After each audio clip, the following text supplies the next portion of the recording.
बिहार कर्मचारी संघर्ष समिति जिंदाबाद।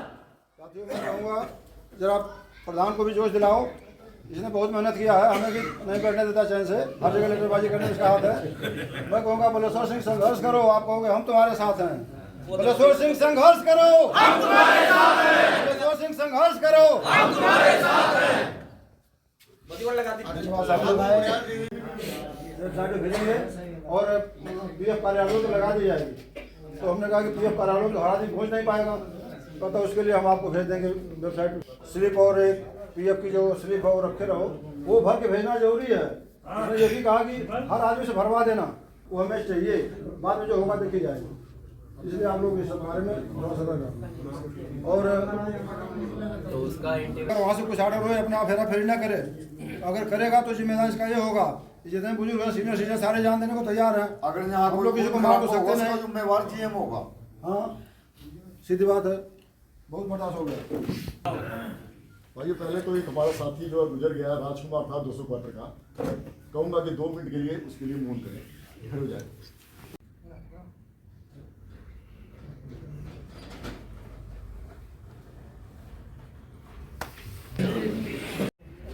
पूरा ले लो नीचे वाला।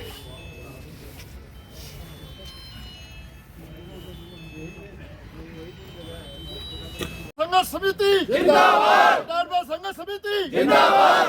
संघर्ष समिति जिंदाबाद। संघर्ष समिति जिंदाबाद। अशोक रावत जिंदाबाद। अशोक रावत जिंदाबाद। अशोक रावत आप आगे बढ़ो, हम तुम्हारे साथ हैं। अशोक रावत आप आगे बढ़ो, हम तुम्हारे साथ हैं। अशोक रावत आप आगे बढ़ो, हम तुम्हारे साथ हैं। नाम है सर आपका? जयप्रकाश मिश्रा। जयप्रकाश जी, आज किस चीज़ की यहाँ पर जो है वो मीटिंग रखी गई है? हमारे सारे साथी कर्मचारी हैं, पेपर में से रिटायर हुए हैं, लेकिन इनको कोई भी पैसा पेपर मिल ने अब तक नहीं दिया। रिटायर हुए 3 साल हो गया, ग्रेचुटी पीछे का बैलेंस है, मेडिकल का पैसा सबका 12 से 15 लाख रुपए सबके फंसे हुए हैं। इसके लिए हम लोगों ने लेबर कमिश्नर से लेकर सीएम, पीएम, राष्ट्रपति, मुख्य न्यायाधीश, सुप्रीम कोर्ट के मुख्य न्यायाधीश सबको लेटर दिया है, लेकिन कोई वहाँ से कार्रवाई आती है, लेटर की इंक्वायरी आती है, पता नहीं क्या गोलमोल करके क्या रिपोर्ट भेजते हैं, हम लोग को कुछ मिल ही नहीं रहा है। हम लोग को ये शक है कि कहीं हमारा हक न मारा जाए, हमारे गरीब मजदूर मारे न जाएं, इसलिए हम सरकार से गुहार लगाते हैं, विनती करते हैं कि इस चीज़ को नज़रअंदाज न करें, मजदूरों को हक का हनन न हो, नहीं तो हम भुखमरी के शिकार वैसे सारे हैं। ये अगर 50-60 करोड़ का कागज मिल में पड़ा हुआ है, बिना पैसा दिए हुए निकालना चाहते हैं, अगर ये कागज निकलेगा तो हम सारे मजदूर ट्रकों के नीचे लेके लेट करके जान दे देंगे। हम कुछ कर तो नहीं सकते, दूसरे को मार नहीं सकते, अपनी जान तो दे सकते हैं। इसलिए सरकार से अपील करते हैं कोई ऐसा हादसा या ना हो जाए, इस चीज़ पे ध्यान दे। आगे भी सर इस प्रकार की मीटिंग रखी गई थी, क्या कोई असर हुआ इन मीटिंगों कई बार इनको रिटर्न में कार्रवाई एप्लीकेशन दिया गया है। मैनेजमेंट तो कानों में तेल डाल के बैठी हुई, कुछ बोलते नहीं है, कहते हैं जब फुल एंड फाइनल होगा तब देंगे, जहाँ मर्जी वहाँ चले जाओ। शुरू से यही कहते हैं, प्रधानमंत्री भी चले जाओ, राष्ट्रपति भी चले जाओ, जहाँ मर्जी वहाँ चले जाओ। शुरू से हम लोग को जवाब मिल रहा है। जैसे हमें पता लगा कि बिजली के रेट ये 12 रुपये के हिसाब से काट रहे हैं, उसको क्या? उसके लिए हम लोगों ने लेबर कमिश्नर वहाँ चंडीगढ़ में बात किया था। उन्होंने कहा कि जब तक आपका हिसाब नहीं मिलता तब तक आप परमानेंट लेबर को मिलने वाली सारी सुविधाओं के हकदार हो, आपका अलग रेट नहीं काट सकते। आप हमें लेटर लिख के दो, हमने वहाँ भी इसके लिए केस कर रखा है। तब इन्होंने झूठ बोला यहाँ कि हमने इनका कोई काटा नहीं है पैसा, जब फुल एंड फाइनल होगा तब देखा जाएगा। सर एक अहम सवाल है, आप सभी रिटायर्ड हो चुके हैं, क्या लगता है आपको कि आपकी इस आवाज़ से क्या पेपर मिल के उच्च अधिकारियों तक आपकी आवाज़ पहुंच पाएगी? क्योंकि आप रिटायर्ड हो चुके हैं और कहीं ना कहीं उनको इस बात का भी जो है उच्च अधिकारियों तक ये बात भी पहुँची हुई है कि आप लोग रिटायर हैं, आप लोग क्या कर लेंगे? मैडम हम लोगों को भारत सरकार पर, भारत के संविधान पर, भारत के न्यायालय पर अटूट विश्वास है कि हमें यहाँ से नहीं तो वहाँ से जरूर न्याय मिलेगा। इसी उम्मीद के साथ सभी लोग जी रहे हैं। नहीं, आप क्या कोई जिला सचिवालय में भी कोई इस प्रकार की रिट डाली गई है? ज्ञापन दिया गया है 2-2 बार जी, लेकिन क्या कार्रवाई हो रही है हम लोगों को कोई पता नहीं लगता है कि क्या कर रहे हैं। लेकिन भारत के संविधान में आस्था रखने वाले सारे मजदूर शांतिप्रिय हैं, सारे मजदूर शांतिप्रिय हैं, कोई भी इसमें से कोई वैसा आदमी नहीं है। गुहार लगा रहे हैं, हाथ जोड़ के विनती कर रहे हैं, लेकिन सरकार भी नहीं सुन रही है और ये तो सबका हिस्सा खाए बैठे हैं। कितने रिटायर्ड हैं जो आप सबके साथ जो है इस समय कंधे से कंधा मिलाकर चल रहे हैं और आपकी आवाज़ को बुलंद बना रहे हैं? हमारे ये 2019 से लेकर 22 तक के हैं सारे। 16 से लेकर 22 तक 16 से लेकर 22 तक के सभी जो है यहाँ पर मैडम कितने तो बेचारे भगवान के प्यारे हो गए, मर गए। इसमें आप लोगों की यूनियन जो 2 यूनियन है उसमें कितना सपोर्ट कर रही है आप लोगों की? नहीं, हम उनसे उम्मीद नहीं करते, क्योंकि उनका एक संविधान है कि जो आदमी परमानेंट वर्कर है वही उनका मेंबर है, जो रिटायर है उनसे कोई लेना देना नहीं है। तो हम लोग ने यही देख के हम लोगों ने अपनी संगठन इकट्ठा बनाया है। इसलिए इस वक्त जो शुरुआत करी, शुरुआत के बाद अब हमारे साथ संगठन ज़्यादा हमारा मजबूत हो गया, तो हमारा मजबूती के साथ सब खड़े हैं। वो हमारा ये मेन तो ये हमारा पेपर मिल था। दूसरा हमारा काम ये था कि इनकी जयप्रकाश मिश्रा जी की जो हमारी बात हुई है पेंशन के बारे में, जो EFO वालों की पेंशन जो है वो 3,000 रुपये सुप्रीम कोर्ट ने एक फैसला किया है। वो फैसले से लोग अन्वित है, क्योंकि हमारे पास 100 आदमी है, गरीब आदमी है। गरीब आदमी अगर ये ना हो कि 80% आदमी फार्म ही ना भरे, 80% आदमी उसके विरुद्ध जल ना हो काम, तो वो इस चीज़ को जागरूक करने के लिए, सबको बताने के लिए हमने मीटिंग रखी है कि वो 80% की जगह हम 100 का 100% चाहते हैं कि सब आदमी का फार्म भरा जाए और सब आदमियों की पेंशन लगी जाए। हम इसलिए जागरूक, क्योंकि हमने अपना फार्म सबसे बाद में भरना है, पहले अपने सारे आदमियों को फार्म भरवाना है। फार्म भरवाने के बाद ये ना हो कि 3,000 से 9,000 तनख्वाह होती है पेंशन, तो वो 6,000 बेचारा रह जाए, हर महीने की पेंशन रह जाए। क्योंकि सुप्रीम कोर्ट ने फैसला किया तो उस फैसले के ऊपर हम चलेंगे। जो सुप्रीम कोर्ट का फैसला है वो सर्वमान्य है, लेकिन उस पर कार्रवाई होगी। कार्रवाई के बाद जो अनपढ़ है हमारे आदमी, उनको किसी को पता नहीं है क्या कार्रवाई हुई है, लेकिन पढ़े लिखों से हम लोगों से बातचीत करी भी हुई है। हमने विजय से ही बात करी है, बोल के इनकी अशोक रावत जी हमारा जो केस लड़ते हैं EFO वालों का, उनसे भी बातचीत चलती है। वो हमें बिल्कुल आश्वासन देते हैं कि आप लोग बेफिक्र रहिए, आप मीटिंग छोटी मीटिंग लोगों को जागरूक रखिए। ये ना हो कि किसी का पैसा रहे, क्योंकि गवर्नमेंट है, सरकार है, वो किसी को देना, क्योंकि 4 महीने का सुप्रीम कोर्ट में, मेरा भी शायद 4 महीने का सुप्रीम कोर्ट टाइम दिया, 4 महीने का, और 4 नवंबर को फैसला हुआ है, लेकिन 2 महीने हो गए अभी तक कोई फैसला नहीं आया, कोई फार्म नहीं निकला है। हो सकता है कि वो 15 दिन पहले फार्म निकालें, जो 15 दिन के फार्म के अंदर 70 लाख आदमी कैसे फार्म भरेंगे? अगर उसमें 10% नहीं बना, 10% को पैसा मिलेगा, बाकी 60% रह जाएंगे। तो हम चाहते हैं 10 हम उनको ना लेके हम अपने आदमियों को तो लें, हम अपने आदमियों को कवर करें कि ये आदमी ना रह जाए इस चीज़ से।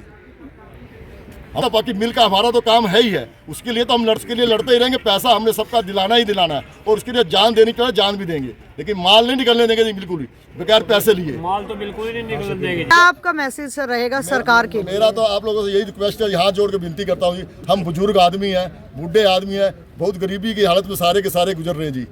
तो इसके बारे में सरकार से यही नुकल कि हमारा फैसला अच्छा करवाए और अच्छा पैसा दिलवाए। और सरकार से मेरी ये निवेदन ये भी है कि हमारी पेंशन के बारे में ध्यान दिया जाए, जो हमारा हक है। कहाँ से शुरू करूँ, कहाँ खत्म करूँ? जो मेरी पहचान तो अगर 80% आदमी इसमें जानते होंगे, फुटबॉल खिलाड़ी थी, कोई इतने भी जानते होंगे, मुझे यही जानते होंगे, कोई नहीं जानता। लीडर तो कंपनी ने बना दिया, और आप लोग साथियों ने खड़ा कर दिया इसलिए। लेकिन हमारे रिटायरमेंट इतने भी आदमी हैं, हम कोई किसी का भी एक पैसा भी हम कटने नहीं देंगे, क्योंकि संगठित रहोगे तो सबका पैसा मिलेगा। संगठित नहीं रहोगे तो जैसे हम संगठित नहीं थे 16 में, 17 में, 18 में, 19 में, 20 में, 21 में, 19 तक संगठित नहीं थे, उसका उन्होंने बेनिफिट उठाया। अब संगठित हुए हो तो उसका बेनिफिट उनको लेने नहीं देना हमने, क्योंकि लोग कहते हैं कि 5%, 10% मिलेगा, बिजली का बिल काट देंगे। अतुल शर्मा ने कहा था कि बिजली का बिल कटेगा, हम तो इतना पैसा काटते हैं कि बिजली का बिल में इतना के सारे पैसा निपट जाएंगे। लेकिन मैं यहाँ से इस केस से चेतावनी देता हूँ अतुल शर्मा को कि बिजली का बिल किसी का भी नहीं कटने देंगे। जो रूल रेगुलेशन शुरू से चला रहा है वही चलेगा। 2.5 रुपये 3 रुपये रिटायरमेंट का, वो भी तब देंगे जब हमारा जो पैसा मूल था जितना बड़ा उसका इंटरेस्ट देगा, इंटरेस्ट देगा तब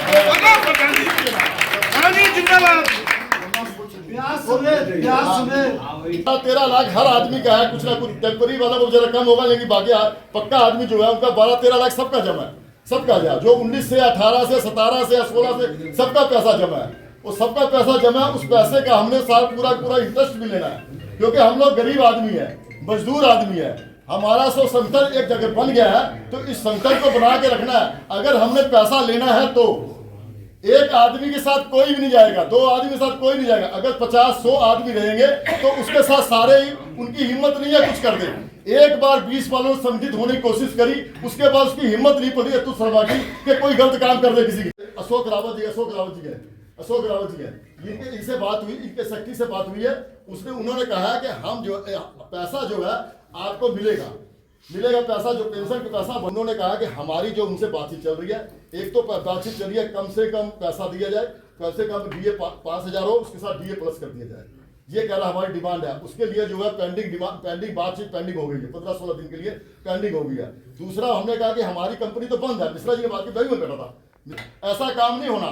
मेरे पास जो आदमी हैं सब आदमियों का फार्म भरवा के और मैं ही मिश्रा जी जाएंगे करनाल देने के लिए, हम किसी तीसरे पर्सन को नहीं लेंगे। सबका फार्म भरवा के सबके फार्म इकट्ठे ही लेके हम लोग जाएंगे वहां पे, क्योंकि आदमी रह ना जाए इसके अंदर। मेरा मेन मीटिंग का कारण ये था। बाकी अशोक रावत जी बढ़िया बात कर रहे हैं। अब तो मेरा तो नारा ये होगा, ये ना करो, हम तो बात करो, अशोक रावत आगे बढ़ो, हम तुम्हारे साथ हैं। अशोक रावत आगे बढ़ो, हम तुम्हारे साथ हैं। अशोक रावत आगे बढ़ो, हम तुम्हारे साथ हैं। अशोक रावत आगे बढ़ो, हम तुम्हारे साथ हैं। अशोक रावत आगे बढ़ो, हम तुम्हारे साथ हैं। भाइयों आप लोग साथ दो तो आपका सारा का सारा काम होगा। बोलो भाइयों सब साथ होना। बाकी अतुल शर्मा जी को चेतावनी है कि कोई गलत जुर्ग है, बुढ़े या कुछ नहीं कर पाएंगे, बहुत कुछ कर लेंगे। हमारे अंदर कुछ, हमारी उम्र ऐसी हो गई, जान देने के लिए तो बैठे ही बैठे हैं। और अपनी सेहत का ख्याल रखो कि कोरोना का वायरस भी आ रहा है। कभी नहीं करी, जिस बिल का बेड़ा करेगी तभी हुआ है। अब एक कागजी कार्रवाई हो रही है, इससे आपसे ये डर भी रहे हैं और आपका सारे काम भी करेंगे। वो अपराध दे दिया उनको, हमने अपनी जवानी से शुरू होकर बुढ़ापा वहीं से निकाल दिया, वो सारी हमारी कमाई है। वो 40 साल जो हमारे थे, हमारी जिंदगी के सारे उनको दिए हैं ना। बुढ़ापे का सारा है वो हम लेके अब लेकर बैठे का सारा हमारा छीन लेंगे। कोई 5000 कटवा रहा है एक्स्ट्रा फंड में, कोई 7000 कटवा रहा है कि हमारे बुढ़ापे का काम आए। वो सारा इनके पास पड़ा है। नहीं हम अपना हक ही तो मांग रहे हो। ठंडा हुआ, फिर उसने कहा मुझे 1 महीने का टाइम दो, मैं 1 महीने के अंदर कोई ना कोई कार्रवाई। फिर उसका 15 दिन बाद लेटर आता कि हाँ हम आपके बारे में कार्रवाई कर रहे हैं, ये है वो है। मैं कहा आपको 1 महीने का टाइम, 1 महीने का टाइम हुआ।